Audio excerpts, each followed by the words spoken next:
Before God gives you what you're praying for, He prepares you for what you're praying for. We often ask God for the right person, the right relationship, the right marriage. But what we forget is that God is not in a hurry. He is not driven by your clock. He is committed to your development, not your deadlines. You see, God is a God of process. He is not just interested in bringing someone into your life. He's interested in making sure that when they come, you're ready to handle them. He doesn't want to bless you with someone who becomes a burden because you haven't become who you were supposed to be yet. Many people are waiting for the right person, but God is waiting for you to become the right person. We say, Lord, send me someone who will love me, but God says, let me teach you how to love me first. Let me show you how to love yourself in a healthy way before you love another. Let me grow you in patience, in character, and self-control, so when the right person comes, you don't sabotage what I gave you. God will often hide you. He'll pull you back, isolate you, not because He's punishing you, but because He's preparing you. There are some seasons where no one sees you, where it feels like nothing is happening, but that's the womb of destiny. That's the soil of transformation. That's where God does His best work, in silence, in stillness, in the background. When you are in that season, don't rush it. Don't force anything. Don't try to manipulate your way into a relationship that isn't from Him. If you have to force it, it's not favor. If you have to compromise to keep it, it's not a blessing. God's timing is not just about the what, it's about the when. He's not just preparing your partner. He's preparing your purpose partner. And when the time is right, when you are whole, healed, and aligned with His will, the person He sends will not distract you from your purpose. They'll push you deeper into it. God prepares you before He presents the right person. This truth is foundational to understanding how divine timing operates in relationships. Often, we find ourselves longing for companionship, for love, for someone who will understand and journey with us through life. But what we must come to terms with is that God is more invested in our preparation than in our emotional satisfaction. He's not just interested in giving us what we want. He wants to ensure that what He gives us doesn't destroy us or distract us from what He's called us to be. Preparation is a process. It is not always glamorous. It often comes through testing, pruning, and seasons of waiting. These seasons can feel uncomfortable, lonely, and even confusing at times, but they are never wasted. God is intentional with every detail of your life. When you ask Him to bring the right person into your life, you must be ready for Him to start working on you. He will not bring the person you're praying for if He knows that in your current state, you may mishandle or misunderstand the gift He sends. Preparation means learning how to be whole on your own. It means allowing God to fill the voids in your heart that you're tempted to ask another human being to fill. Too many people enter relationships hoping someone else will fix what's broken inside of them. But only God can do that work. He begins by healing past wounds, reshaping your identity, and teaching you how to value yourself. If you don't know your worth, you will tolerate anything. If you don't know who you are, you will accept anyone. That's why God delays sometimes, not because He's withholding, but because He's building. He's building confidence, He's building discernment, He's building spiritual maturity, so that when the right person arrives, you can recognize them, honor them, and walk with them in purpose. Another dimension of preparation involves learning how to steward love. Real love is more than a feeling, it's a responsibility. God will teach you how to communicate, how to listen, how to forgive, and how to lead with grace before He places someone in your life that you'll need to apply those things to. Many people want the benefits of love without the discipline love requires. But true preparation teaches you that love is a decision, a commitment, and a reflection of God's heart.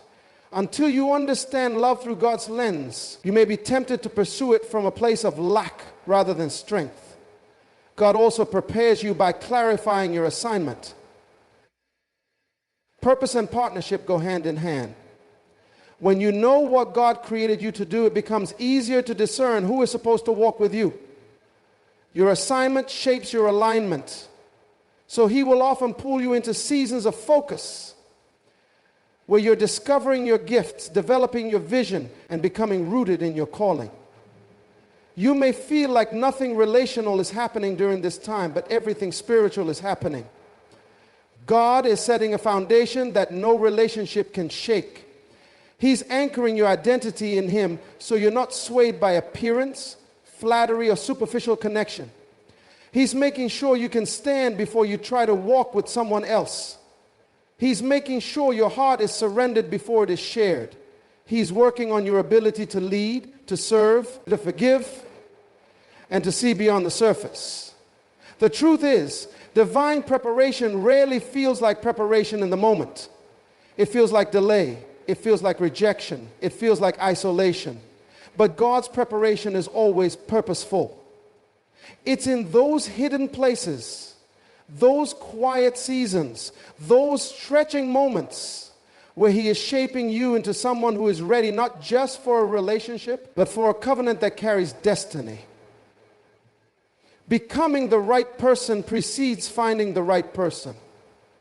This principle shifts the focus from seeking to becoming, from looking outward to turning inward. In a world where so much energy is spent searching for the ideal partner, God invites us to first allow him to shape us into someone who is ready to give, love, and walk in purpose.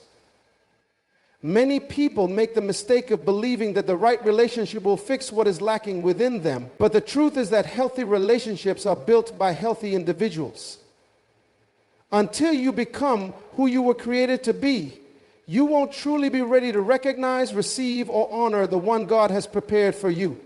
When you focus solely on finding the right person, your vision can become clouded by emotions, fantasies, or unmet desires. You might be tempted to settle, to rush, or to compromise simply to fill a void. But when your attention is on becoming, you allow God to take you through the deep inner work that produces character, integrity, patience, and spiritual maturity. These are the very qualities that sustain a relationship over time. Physical attraction may initiate connection, but character is what preserves it.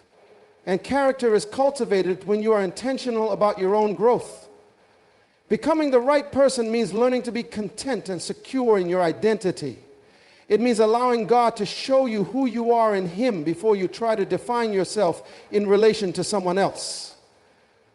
Many relationships crumble because people bring insecurities, wounds, and unresolved baggage into them. Instead of growing together, they end up draining one another. But when you have allowed God to deal with your identity, your value no longer comes from being chosen by someone else. It comes from being known by him. That level of confidence is attractive, not because it's loud, but because it's rooted. This process also involves becoming emotionally mature. Emotional maturity is not just about how you feel, but about how you manage your feelings. God will teach you how to handle conflict, how to express yourself without manipulation, and how to remain grounded when things don't go your way. These are critical tools in building a lasting relationship. Love is not sustained by feelings alone. Feelings are real, but they are not always reliable. God wants you to grow in stability so that you are not easily shaken, so that you don't project your fears onto your partner, and so that you can build something steady and strong. Becoming the right person also means cultivating spiritual alignment. A person who is rooted in their relationship with God is someone who is led by his Spirit. Before you can be equally yoked with another, you must be yoked with Christ. God doesn't want you to just bring a body to a relationship. He wants you to bring a soul that is anchored, a mind that is renewed, and a spirit that is surrendered. This kind of preparation doesn't happen overnight. It comes from seasons of devotion, discipline, and obedience. It comes from putting God first and trusting him to add what is best for you in due time. As you grow into who God has called you to be, your standards change. You no longer look for someone to complete you because you understand that you are already whole in Christ. You no longer tolerate disrespect or confusion because you know your worth. You no longer chase love, you attract it through the life you live, the peace you carry, and the purpose you pursue. Becoming the right person is not about perfection. It's about intentional progress. It's about daily surrender, daily growth, and daily becoming more like Christ in how you think, speak, and love. God's timing is about maturity, not urgency. We live in a world that glorifies speed, instant gratification, and immediate results. From fast food to fast relationships, everything around us screams now. But God operates on a different schedule. His timing is rooted in your readiness, not your requests. He is more concerned with your development than your deadlines. And he will not release something into your life until he knows you are mature enough to steward it. The delay you experience is not a denial. It is often a divine pause designed to protect what he has promised. Maturity is not measured by age or desire, but by character, discernment, and spiritual growth. You may feel ready for love, ready for commitment, ready to meet that right person, but God sees what you cannot. He sees the corners of your heart that still need refining. He sees the wounds that haven't fully healed, the pride that still lingers, the fears you've hidden, and the habits that could destroy a relationship if left unchecked. Because of this, he waits, not to frustrate you, but to form you, not to withhold something good, but to prepare you for something greater. When God looks at time, he looks through the lens of purpose. He doesn't just want to give you a partner to make you happy. He wants to bring someone who aligns with your assignment, someone who will help you fulfill what he placed inside you. That kind of connection requires precision, not haste. So instead of rushing into a relationship that looks right, he takes the time to make sure you become someone who can recognize what is right. He matures your discernment so you're not led by emotions or pressured by culture. He teaches you to wait on his voice rather than move on your impulses. In the waiting, he strengthens your faith. He invites you to trust him beyond what you see, to lean not on your own understanding, but to rely on his wisdom.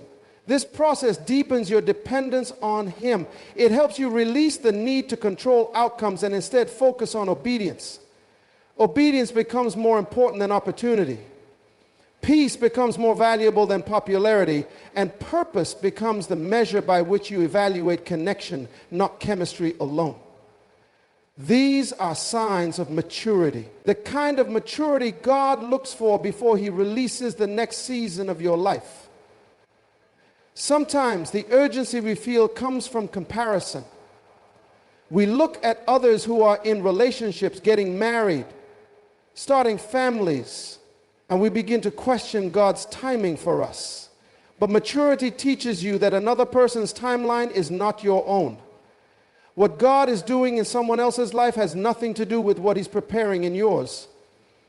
Maturity silences jealousy. It quiets desperation. It replaces anxiety with assurance. You begin to understand that anything rushed ahead of God's timing will only lead to frustration. But what is birthed in the fullness of his time carries grace, alignment, and divine favor. As you grow in maturity, your desires begin to align more with God's desires.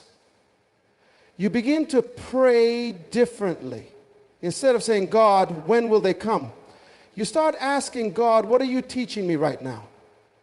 Instead of praying for a spouse to appear, you begin to seek the Spirit's work in your heart. You stop begging for the next season and start blooming in the one you're in. You trust that God knows the weight of what you're asking for and that he is not slow to move. He is wise in how and when he moves. Maturity allows you to wait without complaining, to hope without striving, and to prepare with expectation rather than pressure. Isolation is preparation, not punishment. When God sets you apart, when he pulls you away from distractions, when he closes doors you thought would stay open, it's easy to feel like you've been forgotten or overlooked. But in the kingdom of God, Isolation is never wasted. It is a sacred space, a divine classroom where He refines, teaches, and molds you into who you were always meant to be. The silence, the stillness, the solitude, it's not abandonment, it's alignment. It's a space where God gets your undivided attention so He can do the deep work that public moments will never accomplish. Isolation strips away the noise. It removes the influence of opinions, comparisons, and societal pressures so you can hear the voice that matters most. In that quiet place, God begins to show you who you really are, not who others think you are, not who you've tried to be for acceptance, but who He created you to be. In isolation, your identity is revealed, your wounds are addressed, and your calling becomes clearer. God often uses isolation to detox you from everything that's been feeding your insecurity and fear. It's in that place where you learn to stand on truth, not feelings, not affirmation, not applause. Many times, the isolation season precedes elevation. Before God brings you into relationship, into purpose, partnerships, into new levels of influence, He takes you through seasons of consecration. He separates you not to punish you, but to protect what He's building inside you. You're not missing out. You're being made. You're not being delayed, you're being developed. He knows that if He allows certain people or relationships into your life too soon, they may hinder the very growth He's trying to produce. So He hides you, shelters you, and works on the roots before revealing the fruit. During isolation, God tests your heart. He exposes motives, purifies intentions, and reveals areas of your life that need healing or transformation. You begin to see the difference between what you want and what you're ready for. It's where pride is broken, where trust is built, and where character is forged. The wilderness is not a waste of time. It's the birthplace of destiny. Moses had to go to the backside of the desert before leading a nation. David had to be alone in the fields before sitting on the throne. Jesus Himself withdrew often to be alone with the Father, not because He was weak, but because He understood the strength found in solitude.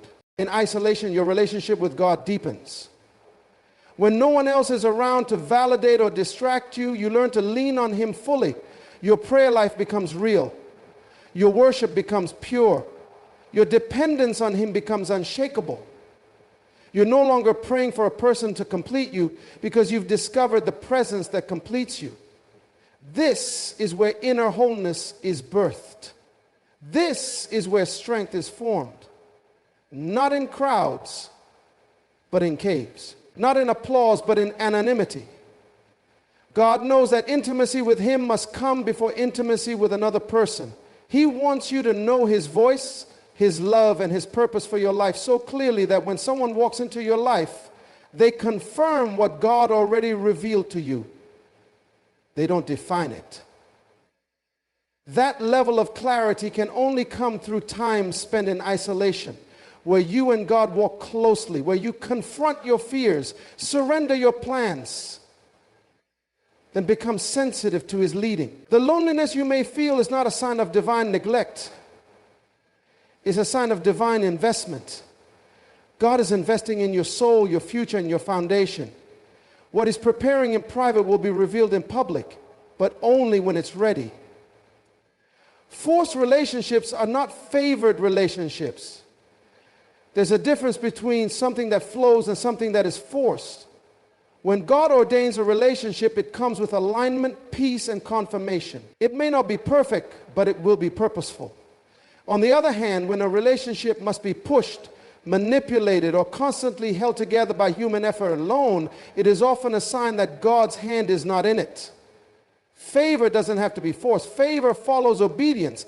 And anything born out of pressure or fear rather than peace and trust in God's timing will eventually lead to frustration. Forcing a relationship usually stems from unmet emotional needs, impatience, or insecurity. When someone is afraid of being alone, they are more likely to settle. When someone doubts their worth, they're more willing to tolerate dysfunction just to feel wanted. This mindset leads to emotional entanglement with people who were never assigned to your destiny. Instead of being led by the Spirit, you're driven by anxiety. You try to make someone stay who doesn't want to commit. You compromise your standards just to keep the connection. You confuse attention for affection and compatibility for calling. All of this results in striving, not peace. God's favor is never found in fear-based decisions. It is never found in relationships where you have to chase validation or constantly perform to be accepted. When God joins two people, there is a sense of divine ease, even in the midst of challenges. You don't have to beg to be seen. You don't have to beg to be respected. You don't have to beg to be loved. Forcing a relationship will always cost you more than waiting for the right one. It costs your peace. It drains your energy. It distracts you from your purpose. God knows what you need before you do. He knows the kind of person who will support your growth, challenge your faith, and walk beside you in purpose. But if you step ahead of him and try to create your own outcome, you will often end up with something that looks good but lacks substance. A relationship without divine alignment will always feel heavy.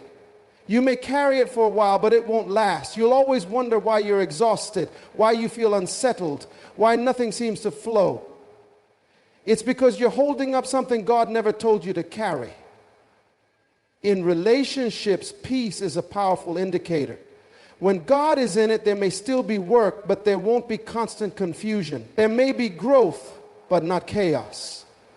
The fruit of the Spirit, peace, patience, kindness, self-control, should be present. If you're constantly anxious, unsure, and emotionally unstable, it's time to evaluate whether you're forcing something that was never meant to be. Just because someone is good doesn't mean they're God sent. Just because there is attraction doesn't mean there is assignment. God is not obligated to bless what he didn't initiate. When you force something, you take on the responsibility of keeping it together. But what God establishes, he sustains. When you let go of control and let God lead, he brings the right person into your life in a way that complements what he's already doing in you. You don't have to sacrifice your identity to keep them interested. You don't have to compromise your values to maintain the relationship. There is space to grow, to be vulnerable, to build, because it's rooted in something deeper than feelings. It's rooted in purpose. Relationships that are favored are built on foundation, not fantasy.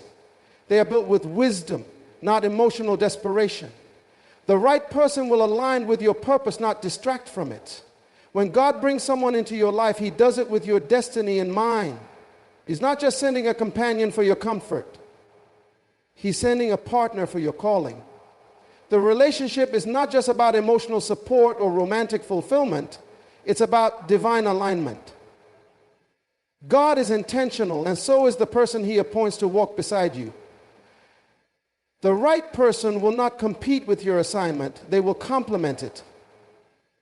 They will not pull you away from what God has called you to do. They will push you deeper into it. Purpose is the foundation of divine relationships. Before God gives you a person, he reveals to you who you are and what you are here to do.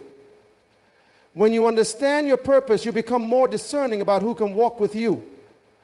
You no longer choose based on surface level qualities alone, but on spiritual alignment, vision compatibility, and shared values. The right person doesn't just fit your preferences, they fit your future. They don't just make you feel good, they help you grow. They don't just show up for moments of happiness, they show up for moments of building. When someone is aligned with your purpose, they bring clarity, not confusion. They speak life into what God has already told you. They encourage your growth. They protect your peace, and they honor your process. You don't have to dim your light to keep them comfortable. You don't have to slow down your pursuit of God to maintain the relationship. In fact, their presence should accelerate your spiritual maturity, not hinder it. God doesn't give you someone to babysit your insecurities. He gives you someone to challenge your complacency. The wrong person will always distract you from the path God has placed before you. They may not even do it intentionally, but when someone is not assigned to your journey, their presence will create friction with your future. They may love you, but they don't align with you. They may support you emotionally, but they're not equipped to walk with you spiritually. That misalignment leads to division, confusion, and ultimately delay. You find yourself questioning what God made clear.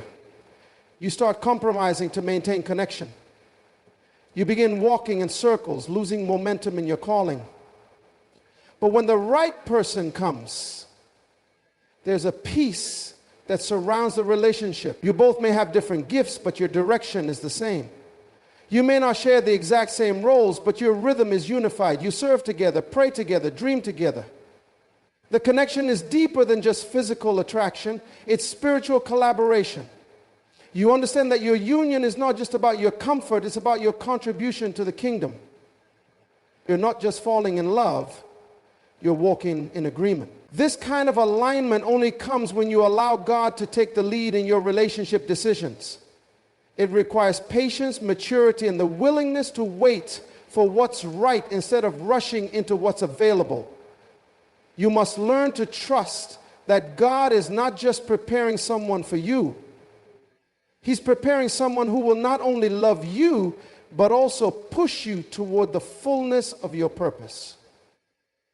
The right person won't tolerate your calling. They will treasure it. They won't compete with your anointing. They will cover it. They won't minimize your dreams. They will help you pursue them with faith. God's design for relationships is rooted in purpose. Every connection He ordains carries weight, influence, and eternal value. That's why it's so important to seek alignment over excitement, calling over comfort, and destiny over desire. The right person is not just someone who fits into your present life, but someone who can grow with you into your future. They don't distract you from your purpose. They stand beside you as you fulfill it. When God prepares you for the right person at the right time, He is not just orchestrating a love story. He is aligning destinies. His process is intentional, personal, and deeply rooted in your growth, your purpose, and your intimacy with Him. It's not just about meeting someone who matches your direction. As He shapes your character, heals your heart, and matures your spirit, He is also crafting someone who will walk with you in purpose, not pull you away from it. What He is preparing will not have to be forced, faked, or feared. It will flow with grace, clarity, and peace. When you become the right person in God's timing, you will recognize the right person, not because they complete you, but because they complement what God has already completed in you.